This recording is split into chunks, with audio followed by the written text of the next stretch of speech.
Ambassador Chen Wei stood before the Grand Council of the Compact, her hands steady despite the fury burning in her chest. The chamber was vast, filled with representatives from 17 different species, all of them looking down at her with expressions ranging from boredom to open contempt. The Volturian High Speaker, a creature of blue scales and 6 arms, held up a holographic document and tore it apart with a theatrical gesture.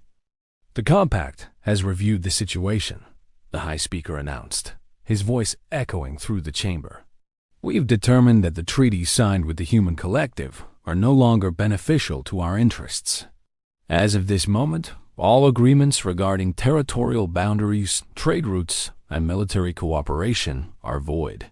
Chen Wei felt the weight of 200 years of diplomacy crumbling around her. Her people had worked so hard to be accepted into the galactic community. They had followed every rule, respected every custom, and bent their backs to accommodate species that saw them as primitive newcomers. And now, with a simple gesture, it was all being thrown away. "May I ask the reason for this decision?" she asked, her voice calm and measured. The Volturian smiled, revealing rows of needle-like teeth. "Your species has become too successful, Ambassador. Your population grows too fast. Your ships travel too far. Your influence spreads too wide. The Compact exists to maintain balance, and humanity has become unbalanced." Chen Wei nodded slowly. She had suspected this was coming for months. The Compact had been founded 3,000 years ago by the 5 original species. They had created a system designed to keep themselves at the top and everyone else fighting for scraps. Humanity had played their game for 2 centuries, and they had played it too well. "I understand," she said quietly. "I will relay your decision to Earth." The Volturian waved a dismissive hand. "You have 30 standard days to withdraw all human vessels from compact space. Any ships remaining after that time will be considered hostile and dealt with accordingly." Chen Wei bowed slightly and turned to leave. As she walked through the massive doors, she allowed herself a small smile that none of the aliens could see. They had no idea what they had just done. 3 weeks later, Admiral James Okonkwo stood on the bridge of the Earth Imperial ship Retribution, flagship of humanity's First Fleet. Around him, officers worked silently at their stations, monitoring the vast armada that had gathered at the edge of compact space. 2,000 warships, representing every nation on Earth, waited for his command. "Admiral," his tactical officer reported, "we have confirmation. The compact fleet has crossed into the Kepler system. They are attacking our colony there." Okonkwo's jaw tightened. The Kepler system was home to 3 million human civilians. The Compact had given them 30 days to withdraw, but they had attacked after only 22. They had not even allowed the evacuation ships to complete their work. "Casualties?" he asked. "Early reports suggest 40,000 dead, sir. Mostly in the orbital stations." The bridge fell silent. 40,000 lives ended in a single morning because some alien politicians had decided that humanity was too successful. Okonkwo closed his eyes for a moment, remembering his own daughter who lived on one of those stations. He had not heard from her yet. "Open a channel to all ships," he ordered. The communication officer nodded. "Channel open, Admiral. This is Admiral Okonkwo to all vessels. The Compact has made their choice. They nullified our treaties and attacked our people without warning. They believe they can do this because they think we are weak. They think we are newcomers who will accept whatever treatment they give us." He paused, letting his words sink in. "They are wrong. 200 years ago, our ancestors left Earth and found a galaxy ruled by species that had forgotten what it meant to fight for survival. They had grown comfortable, soft. They saw us as primitives to be controlled and exploited. Today, we show them what primitives can do." He turned to his navigation officer. "Set course for the Volturian homeworld. Maximum speed."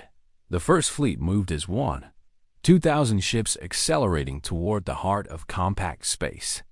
Behind them, the Second and Third Fleets began their own operations. targeting the supply lines and communication networks that held the compact together. The compact had 17 member species and a combined fleet of over 10,000 vessels. On paper, they should have been able to crush humanity easily.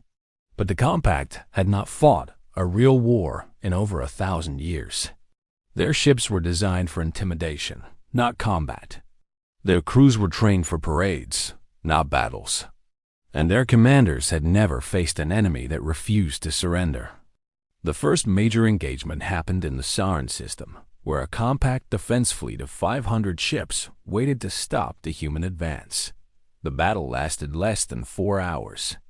Human ships were smaller and carried fewer weapons, but they were fast and maneuverable. More importantly, human crews were willing to take risks that no competent commander would consider. Captain Maria Santos of the destroyer Swift Justice led her squadron directly into the heart of the enemy formation, her ships weaving between the massive compact cruisers like wolves among cattle. Her weapons targeted engines and power cores, crippling ships rather than destroying them. The compact commanders, used to orderly exchanges of fire at long range, had no idea how to respond to enemies that fought at knife-fighting distance. By the end of the battle, 300 compact ships had been disabled or destroyed. The remaining 200 fled toward the core systems, spreading panic wherever they went. Human losses were 18 ships. News of the defeat reached the Grand Council within hours. The Volturian High Speaker demanded an immediate counterattack, but his military advisors hesitated. They had never seen humans fight like this. In all the simulations and all the war games they had run over the centuries, they had assumed that other species would fight the way the compact fought. They had not prepared for enemies who did not follow the rules. "They are animals," the High Speaker snarled. "Send the reserve fleets. Send everything we have. We will crush them with numbers." But numbers were not as great an advantage as the compact believed. Their fleet might be larger, but it was spread across 1,000 systems. Human forces were concentrated and moving with a speed that the compact logistics network could not match. While the reserve fleets gathered, Admiral Okonkwo's first fleet struck at 3 more systems, destroying shipyards and fuel depots that the compact had assumed were safely behind their lines. On the human colony of New Shanghai, the survivors of the initial attacks watched news reports with growing hope. For generations, they had been told that humanity must be patient, must be humble, must accept their place in the galactic order. Now they saw their fleet bringing fire to the species that had oppressed them. Ships that bore the names of human heroes and human cities were writing a new chapter in history. Private Li Chun, a Marine stationed aboard the carrier Unconquered, wrote a letter to his parents back on Earth. "They called us primitives," he wrote. "They said we were too young, too aggressive, too dangerous. They were right about one thing. We are dangerous. Not because we enjoy war, but because we refuse to accept injustice." The compact forgot that treaties work both ways. When they decided our treaties meant nothing, they also freed us from any obligation to follow their rules. Now, they are learning what that means. 6 weeks into the conflict, human forces reached the Volturian homeworld. The compact had gathered its largest fleet to defend the planet. Over 3,000 ships forming a defensive sphere around the blue world where their civilization had begun. Admiral Okonkwo looked at the enemy formation and smiled grimly. "They still don't understand," he said to his officers. "They think this is about territory, about power. It isn't. This is about something they gave up a long time ago." "Sir?" his first officer asked. "Principle, Commander. The willingness to fight for something even when it costs you everything. The compact has spent 3,000 years teaching other species to submit. They've forgotten that some things are worth dying for. The Battle of Volta Prime lasted 18 hours. Human ships took tremendous damage, with over 400 vessels destroyed and twice that number crippled. But the compact fleet shattered. Ship after ship either surrendered or fled, their crews unwilling to die for leaders who had never shown them loyalty in return. When human marines finally landed on the planet's surface, they found a population that had never experienced war firsthand. The Volturians had built their empire by manipulating others, by using economic pressure and political games to control the galaxy. They had not faced invasion in 2,000 years. They had no militia, no resistance movement, no culture of defiance. Ambassador Chen Wei walked through the same Grand Council chamber where she had been dismissed months earlier. Now the seats were empty, except for the High Speaker, who sat alone, his 6 arms hanging limply at his sides. "You have destroyed everything," he whispered. "The Compact maintained peace for millennia. Without it, the galaxy will fall into chaos." Chen Wei shook her head. "The Compact maintained control, not peace. You kept other species weak so they could never challenge you. You nullified our treaties because we refused to stay in the place you assigned us." She stepped closer to the alien leader. "But you forgot something important.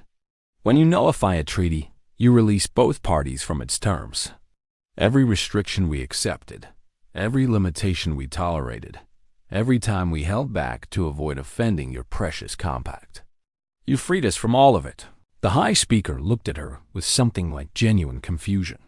"We only wanted balance. No, you wanted power. Balance would mean treating all species fairly. You wanted to keep humanity small and grateful forever.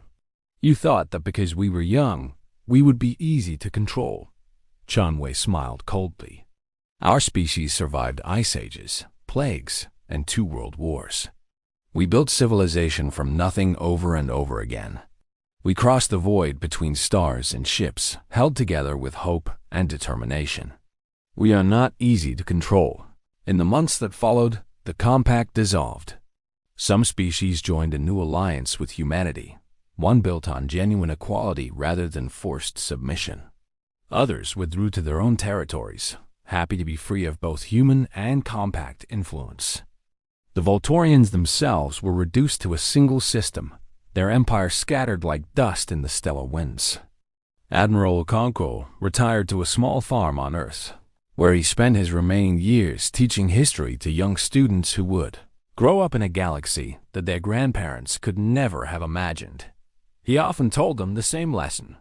"Power that depends on fear will always fail," he would say, "because fear only works until someone decides they would rather die fighting than live on their knees." The Compact forgot that lesson. Humanity never will. Across 1,000 worlds and 1,000 languages, the story of the human war against the Compact became legend. It was told as a warning to those who thought they could control others through manipulation and threats. And it was told as a promise to those who had been oppressed, a promise that even the mightiest tyrants could fall when they pushed the wrong people too far. The Compact had nullified humanity's treaties, expecting submission. Instead, they discovered that treaties had protected them as much as they protected humanity. When those protections vanished, they learned the true cost of their arrogance.